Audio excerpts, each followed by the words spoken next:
The cold steel of the handcuffs clicked shut in the middle of a crowded street just as the evening call to prayer echoed between tired buildings, and in that moment the world seemed to hold its breath. People slowed, phones lifted, whispers spread, and a single father stood there with his wrists bound, his jacket worn thin, his face carrying the quiet exhaustion of a man who had already lost too much. He did not resist, did not shout, did not beg. He only looked down at the pavement as if he had expected life to corner him like this sooner or later. Then, as the female police officer adjusted the cuffs, her eyes caught sight of the tattoo on his forearm, partially hidden under old fabric, and everything she thought she understood shattered in a heartbeat. If you believe in kindness, second chances, and stories that remind us how easily we judge without knowing the truth, take a moment right now to like this video, share it with someone who needs hope, comment your thoughts, and subscribe to the channel so more real, emotional stories like this can reach the world. He was known in the neighborhood as the quiet man with the small boy, the one who walked with his shoulders slightly hunched as if protecting an invisible weight. Every morning before sunrise, he would tie his son's shoelaces with careful fingers, pack a simple lunch, and walk him to school before heading toward whatever work he could find that day.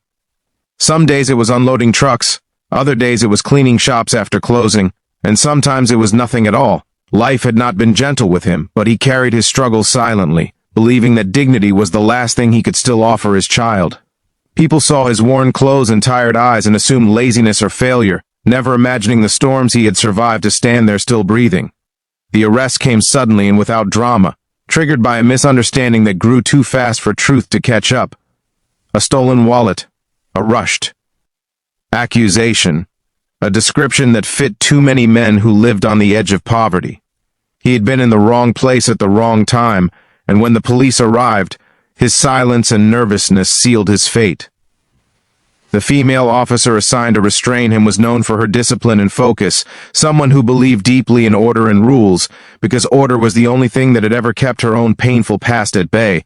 She had learned to separate emotion from duty, to see suspects as cases rather than stories. Until that moment on the street, she believed that was strength. As she tightened the cuffs, the fabric of his sleeve slid back just enough to reveal the tattoo, faded but unmistakable. It was not a symbol of crime or rebellion, not the mark of a gang or a careless youth.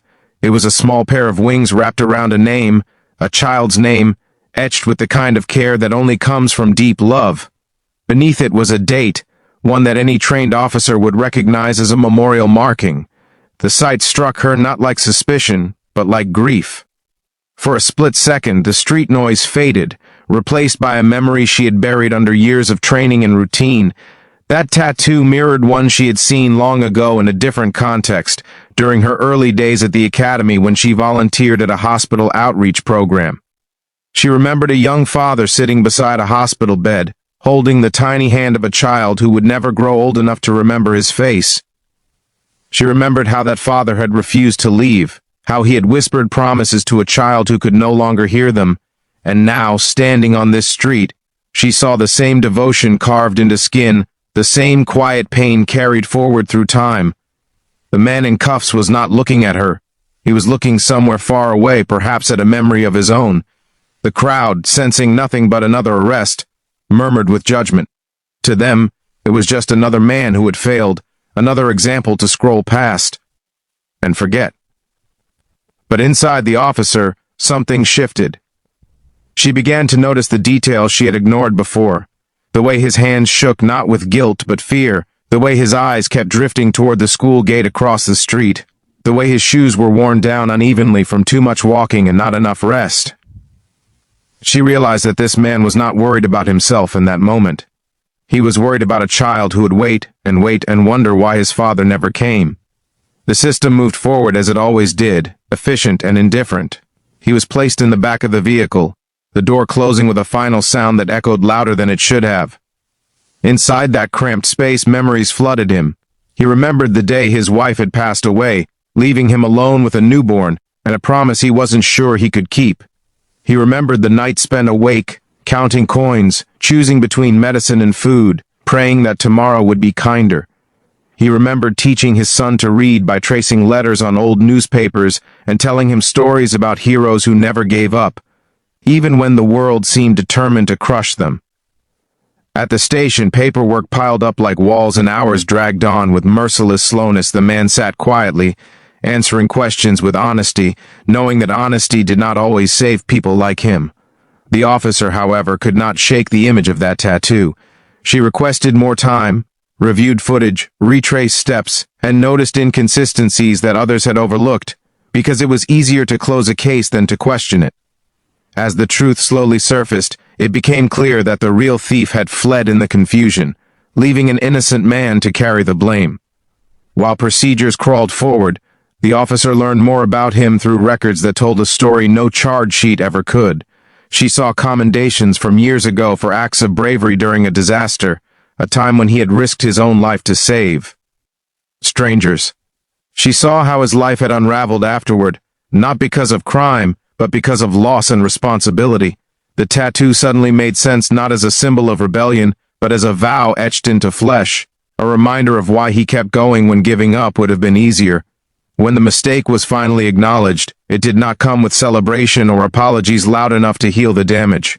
He was released quietly, the cuffs removed, the same street now dark and empty. The officer watched him step out, shoulders still heavy, but dignity intact. She wanted to say something meaningful, something that could undo the fear he had endured, but she knew words often fell short. Instead, she made a choice that would follow her long after her shift ended. She drove him home herself, breaking protocol not out of defiance but compassion. Along the way, she saw the city through his eyes, a place of endless obstacles and small fragile hopes. When they arrived, his son was sitting on the steps, eyes red from crying, clutching a worn backpack like a lifeline. The moment father and son reunited, something inside the officer broke open. She witnessed a bond stronger than handcuffs, stronger than judgment, stronger than the mistakes of a system built by people who forgot to look closely. In the days that followed, she did not forget him. She helped connect him with legal aid, community resources, and a job opportunity that matched the skills he had buried under years of survival work. It was not charity, it was correction, an attempt to balance a scale that had been unfair for too long.